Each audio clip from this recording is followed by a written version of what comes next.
नमस्कार विद्यार्थी मित्रांनो, ACC अकॅडमी गोंदियामध्ये आपला स्वागत आहे। आपण जर चॅनलवर पहिल्यांदाच पाहत असाल तर प्लीज चॅनलला सबस्क्राइब करा आणि व्हिडिओ मित्रांना शेअर करा। पुढे आपण घेऊया इंडायसिस वरील प्रश्न। हा खूप सोपा प्रश्न आहे, आपल्या मित्रांना आलेला नाही आहे, काही मित्रांना आलेला आहे पण काही मित्रांना नाही आलेला आहे।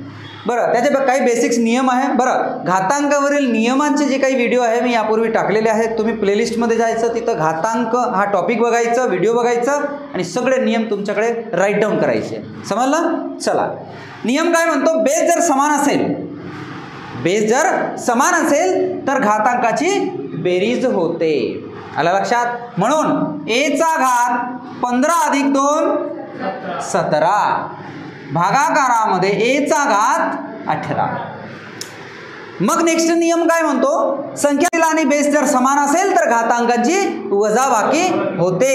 a चा घात 17 मायनस 18 म्हणजे a चा घात -1। आणि पुढचा नियम असा म्हणते की ज्या संख्येचा घात -1 असेल तर आन्सरमध्ये 1 भागिला तीच संख्या येते। आलं लक्षात? हे नियम आहे, हे सगळं नियम मी शिकवलेला आहे, व्हिडिओ अपलोड केलेला आहे, तुम्ही अवश्य बघायचं। आलं लक्षात? घातांकाबाबत एक गोष्ट सांगू इच्छितो, जोपर्यंत तुम्हाला नियम पाठांतर होणार नाही तोपर्यंत घातांकाचे प्रश्न समजणार नाही। समजलं? पुढील प्रश्न घेऊया आपण।